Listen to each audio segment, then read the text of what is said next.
US stocks firm slightly, but oil prices fall 2.7% after another slump in US consumer confidence and lower job openings. They drove growth expectations and US Treasury yields lower, even though US consumers expect higher inflation, and that'll make it more difficult for the Fed to cut soon. Australian consumer confidence drops, and Australian inflation data today is expected to show it fell again in the March quarter. That's coming up in our 5 Things in 5 Minutes on Wednesday, April the 30th. And then in our bonus deep dive interview, ANZ's head of Asia Research, Khoon analyses Vietnam's growth prospects as it tries to get a trade deal with the United States. Vietnam is one of the most exposed to the US market. Vietnam's exposure to the US accounts for over 25% of GDP, which is why Vietnam is very keen to do a trade deal with the US very quickly.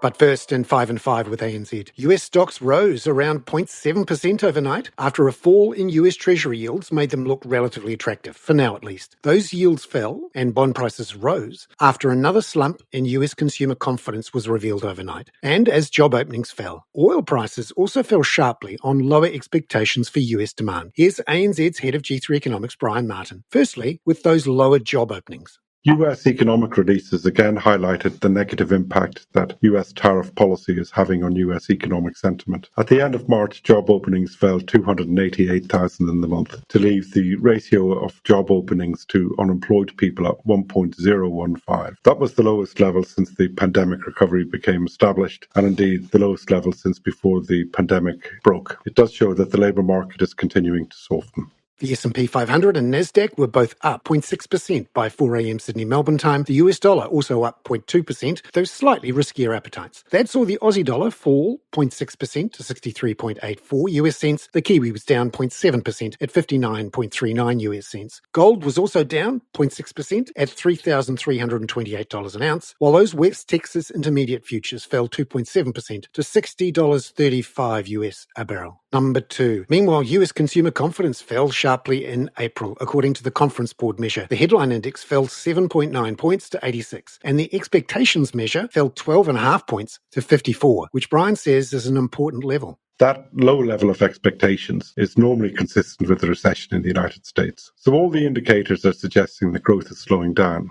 Meanwhile, inflation expectations went the other way, which the Fed will be watching, says Brian. The average inflation expectation for the next 12 months is now at 7%, up from 6% in March. Our expectation is that the Fed are going to remain focused on trying to anchor inflation expectations in coming months. Having stable inflation expectations is critical to delivering in their mandate of price stability, and as a result, I think the inflation data and the associated components we're getting in inflation data from various surveys all indicate a need for the FOMC to proceed very cautiously and to prioritise inflation, certainly as long as the labour market holds in. Number 3. There was also important US trade data out overnight. Here's Brian again. The advanced trade data for March showed a further deterioration in the trade position as firms front-loaded imports. Imports rose 5%, taking the trade deficit in goods to a record $162 billion. Deteriorating net trade is a drag on headline GDP numbers. Number 4. There are signs the global tariff turmoil is now feeding through into domestic confidence in Australia, with the ANZ Roy Morgan Australian Consumer Confidence measure dropping 2.1 points last week to 83.4. The fall was led by the Future Financial Conditions sub-index falling. ANZ senior economist Adelaide Timbrell says this appears to be due to the uncertain global backdrop. We've seen increasing domestic conditions which have supported consumer confidence, which have been a little bit offset by global uncertainty, but now it does seem that the tide has turned a little more towards that global uncertainty piece and less towards the positive news we've seen in the Australian economy. Number 5. Meanwhile, Adelaide says Australian inflation data for the first 3 months of the year, due later today, should support rate cuts from May. ANZ Research is forecasting an annual headline CPI number of 2.3%, down from 2.4% in December. And the trim mean should be around 2.9%, down from 3.2%. Both of the annual figures, whether it's trimmed mean or headline, will be within the Reserve Bank's target band. We see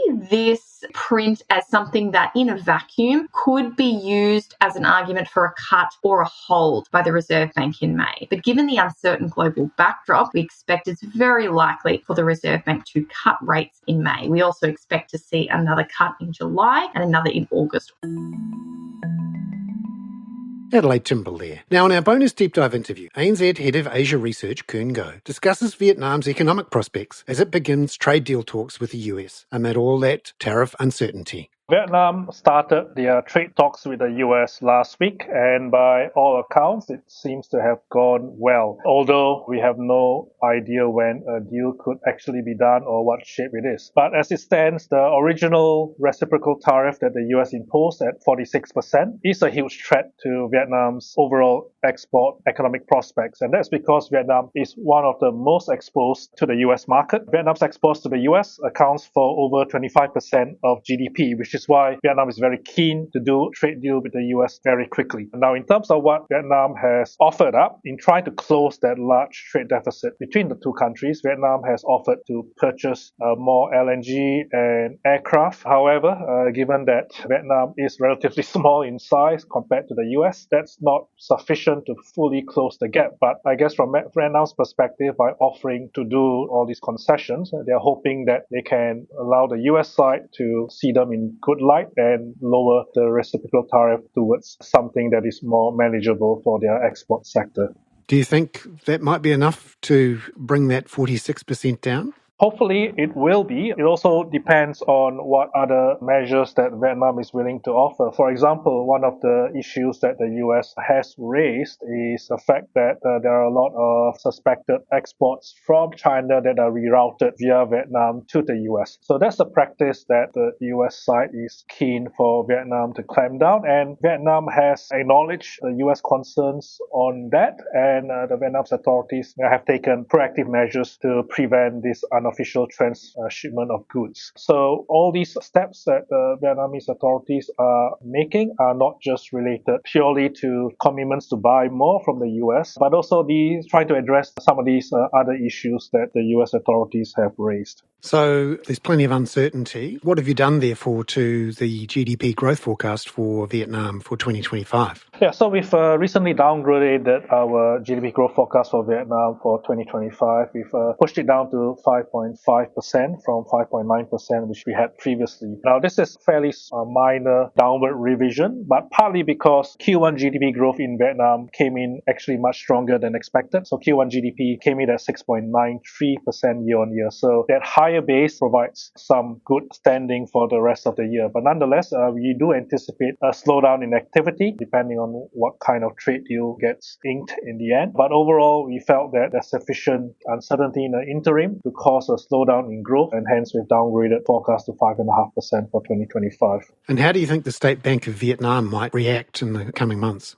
We are expecting the SBV to cut rates by 50 basis points in the second half of this year. And that's largely to provide more support to the economy, particularly the export sector, which will have some negative impact from the current uncertainty due to the tariffs. One factor that might cause the BSP to be a little bit more cautious in their rate cutting cycle could be the performance of the Vietnamese dong, which had or has weakened to record lows recently and is still trading quite weak despite the sell-off in the US dollar. So that dong weakness might cause the SBV to be maybe a bit more cautious in cutting interest rates, particularly if the Fed continues to be on hold in the interim. Khoon there. I'm Bernard Hickey. That was 5 and 5 with ANZ for Wednesday, April the 30th. Catch you tomorrow with what Australia's inflation data today could mean for Australian interest rates later this year.